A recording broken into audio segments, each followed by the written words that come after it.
Bonjour à tous, nous sommes le vendredi 3 avril et pour le dernier journal de la semaine, nous avons commencé avec Christian Kofané, la nouvelle cible d'Arsenal au poste de numéro 9. Une information très crédible, vous allez comprendre pourquoi on peut faire difficilement mieux en termes de sources et on va essayer d'analyser un petit peu le profil du joueur pour se demander s'il peut répondre aux problématiques des Gunners. On parlera de Marcus Rashford et d'une situation en termes de transfert qui devient assez invraisemblable, de Götze qui prolonge, de Mbaye où on a quelques interrogations pour son avenir. Et puis on clôturera le journal avec les nouvelles du côté de l'Italie parce que bien évidemment cette non-qualification à la Coupe du Monde 2026 laisse des traces qu'on pourra qualifier de relativement importantes et c'est tout un pays qui se remet en question pour essayer de trouver comment redémarrer son football. Installez-vous confortablement et bienvenue pour le journal du jour. La nouvelle cible d'Arsenal pour essayer de régler ses problèmes d'avant-centre et offensif, c'est lui, Christian Kofané, et la source est crédible puisqu'on a déjà Sky Sports Germany qui en parle, mais l'agent du joueur lui-même a confirmé l'intérêt du club. Si vous ne le connaissez pas, c'est un profil qui peut vous surprendre. On parle d'un mec qui était encore au Cameroun en 2024, donc relativement récemment. Il a ensuite eu 20 matchs en deuxième division espagnole, puis 39 matchs cette saison avec le RB Leipzig, mais il est d'ores et déjà international camerounais. C'est un joueur qui a débarqué du côté de Leipzig au cours de cet été pour seulement 5 millions d'euros et on peut dire que le club allemand va faire une bascule financière de fou furieux puisqu'aujourd'hui, il est estimé à 40 millions d'euros mais en réalité, on parle davantage de 60-70 millions d'euros pour Kofané. Sa particularité, c'est d'être giga jeune, il a seulement 19 ans, donc bien évidemment, c'est ça qui explique son manque d'expérience mais également le fait qu'il affole le marché des transferts, il est vu comme un potentiel de fou furieux. En termes de performance cette saison, il en est à 7 buts et 5 passes décisives en 1785 minutes de jeu, donc un peu moins de 20 matchs côté temps. Il passe plus de temps sur le banc que sur le terrain, il n'est pas toujours titulaire, 17 fois sur ses 39 derniers matchs. Il y a notamment la concurrence de Patrick Schick qui est sérieuse dans son club, mais on a quand même de quoi entrevoir un talent qui est absolument phénoménal. Quelles sont ses qualités ? Déjà un potentiel athlétique qui est majeur, il a une capacité à résister au duel, il a une très grande pointe de vitesse et techniquement une bonne capacité à cadrer et à exploiter des situations de danger. Il touche très peu de ballons, 14 par match de Bundesliga, ça peut apparaître comme très faible et pour cause ça l'est, mais ces ballons généralement il en fait pas n'importe quoi et il est vu comme relativement fiable quand il est sollicité par ses coéquipiers. Alors là où ça me surprend un petit peu pour Arsenal, c'est qu'on parle d'un joueur qui a un immense potentiel, mais c'est un potentiel. Vous regardez sa saison, si t'es pas titulaire indiscutable du côté du RB Leipzig, évidemment, Arsenal, c'est une marche qui est particulièrement haute, et donc on peut se dire que c'est un pari sur l'avenir, que c'est un train que tu as envie de prendre avant qu'il parte définitivement sans toi, mais c'est pas une solution court terme à toutes les problématiques d'Arsenal. C'est pas un joueur qui justifie pas de poser beaucoup d'argent sur lui, mais ce qui est sûr, c'est que c'est pas un joueur qui a une solution clé en main pour régler tes problèmes offensifs. Et le deuxième point, il est plus en termes de profil, c'est un joueur qui va vite, c'est un joueur qui est très utile dans les phases de transition, c'est un joueur qui est peu sollicité par ses coéquipiers. Est-ce que c'est vraiment ce dont a besoin le Arsenal d'Arteta ? J'ai quelques interrogations là-dessus. Alors on va pas insulter l'avenir parce que quand tu as un joueur avec autant de potentiel, tu sais pas comment il peut évoluer et ça peut donner des choses extraordinaires, mais une chose est sûre, Arsenal le surveille.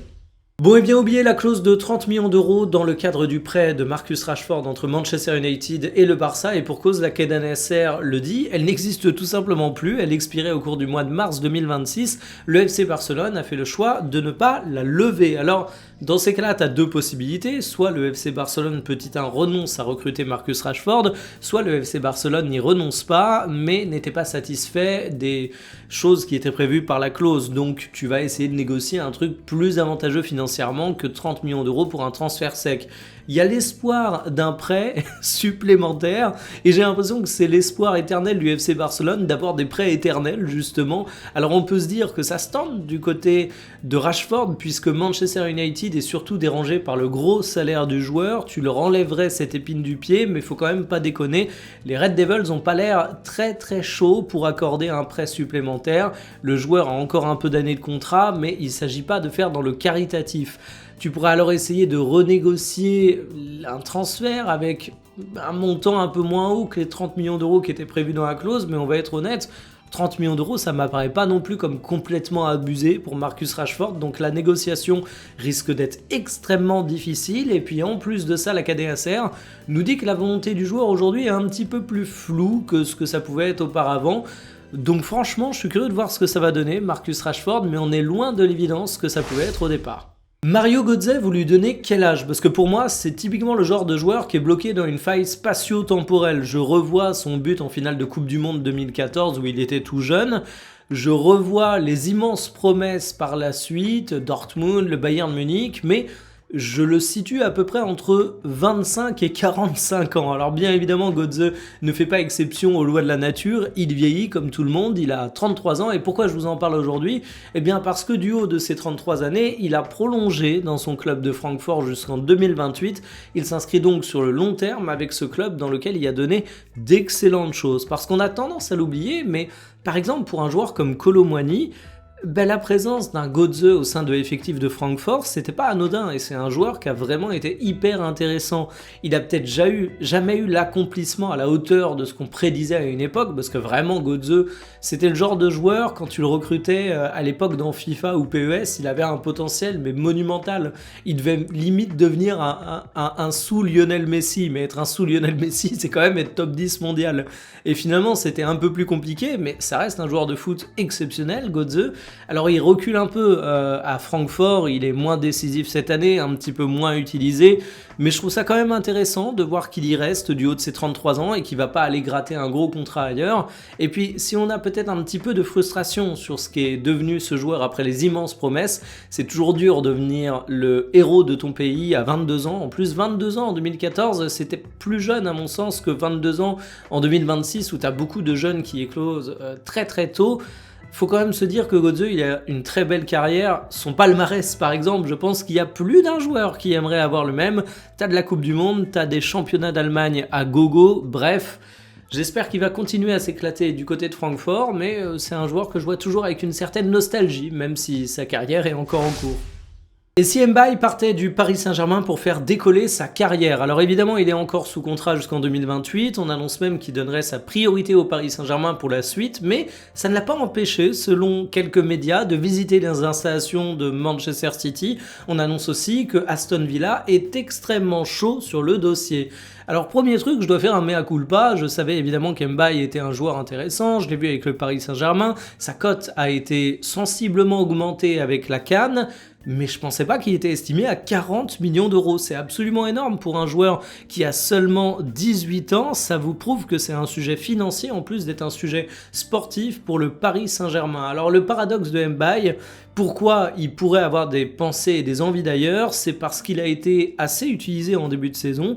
Il a profité finalement de la fatigue de certains cadres. Il a été ensuite à la CAN, une CAN qui a été réussie, où il s'est bien montré, où sa cote a augmenté, mais depuis, vous le voyez, il joue moins. Il joue moins, il n'est pas forcément titularisé, il doit gratter quelques minutes de jeu, et finalement, tu arrives au paradoxe que connaît n'importe quel jeune joueur dans un très grand club, c'est celui du temps de jeu. T'as évidemment envie de rester dans ce club qui est ton club formateur, qui est un club prestigieux. Imagine, tu perces au Paris Saint-Germain, tu t'imposes comme titulaire, c'est génial, sauf que Mbaye, même si c'est un très gros potentiel, il a évidemment aujourd'hui pas le niveau de bouger les titulaires au Paris Saint-Germain.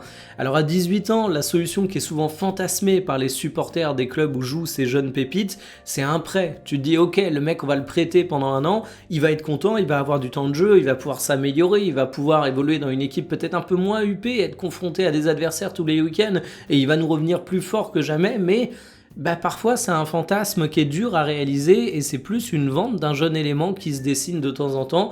J'espère pas qu'on en viendra là pour Mbaye parce que c'est un titi du Paris Saint-Germain qui semble être apprécié par Luis Enrique. Faut juste avouer que la concurrence elle est rude et que c'est un dossier assez délicat à manœuvrer. Les conséquences du fiasco italien ne se font pas attendre. Tu as le président de la fédération de football italienne qui a démissionné. Tu as Buffon qui était chef de la délégation qui a lui aussi posé sa démission. Et puis ton sélectionneur Gattuso, c'est pour le moment en stand-by, mais je pense qu'on sera tous d'accord pour dire qu'il ne devrait pas faire de vieux os. Les médias sont d'accord et on a d'ores et déjà beaucoup de noms qui circulent pour prendre la suite. Alors dans les profils évoqués, on a celui d'Antonio Conte, actuellement en poste au Napoli. Mais vous savez comment ça se passe avec Conte ? Les débuts se passent bien, mais il fait généralement pas plus de 2 ou 3 ans. Là, t'arrives dans les timings où tu peux dire que il va peut-être être disponible sur le marché des entraîneurs et des sélectionneurs. On évoque aussi Mancini, qui est le symbole du dernier souvenir heureux de l'Italie, à savoir l'Euro 2020 en 2021, qu'il a remporté avec un jeu en plus qui était incroyablement séduisant. Il est du côté de la Saudi Pro League aujourd'hui, il touche un gros salaire, donc évidemment, il va falloir réussir à les faire venir. Et on évoque même Guardiola. Oui, Pep Guardiola, l'entraîneur mythique de Manchester City. On sait qu'il arrive peut-être en fin de parcours du côté de City, même si de mon côté, j'aimerais bien le voir continuer en Première Ligue. Bon, est-ce que c'est un fantasme réalisable? Si le poste de sélectionneur pourrait plutôt bien correspondre à l'état d'esprit de Guardiola, qui semble un petit peu fatigué par le fait d'être entraîneur de club, qui aurait peut-être besoin d'une pause, je me dis quand même que aller en Italie, c'est un sacré traquenard, c'est un sacré défi, il faut avoir les épaules. Et si tu as justement envie de prendre un petit peu d'air frais, c'est peut-être pas l'endroit le plus simple. Mais de toute façon, ça me rappelle un peu le bordel qu'on a eu en équipe de France. Nous, on a eu Laurent Blanc, puis on a eu Didier Deschamps. Et ça a permis de calmer un petit peu tout ça. Et finalement, aujourd'hui, le football italien, il va se transformer de façon majeure. Mais peut-être que pour le poste de sélectionneur, c'est pas là où tu auras les plus grands bouleversements. Les plus grands bouleversements sera peut-être sur la politique de formation, les jeunes, l'inclusion en Serie A, bref, tout le côté structurel. Et peut-être que pour ton poste de sélectionneur, tu as davantage besoin d'un mec qui est stable, qui est capable d'encaisser la pression, qui est capable de rebâtir un projet, mais aussi de faire accepter que ça va prendre un petit peu de temps. Bref, un mec d'apaisement. Alors c'est peut-être pas aussi sexy qu'un nom comme Guardiola qui te vend énormément de rêves, mais c'est peut-être aussi un petit peu plus réaliste. Force aux Italiens, en tout cas, sans vouloir faire de mauvaises blagues, ils auront l'été pour y penser vu qu'ils vont pas à la Coupe du Monde. Finito pour le journal du jour, cet après-midi pas de vidéo, je l'avais annoncé hier lors de la sortie de la vidéo, donc je vous donne rendez-vous la semaine prochaine, n'hésitez pas à aller voir la vidéo d'hier si vous ne l'avez pas vue, et puis je vous souhaite un excellent week-end footballistique comme à l'habitude. Sur ce, salut, et bonne reprise du foot de club, faut pas l'oublier.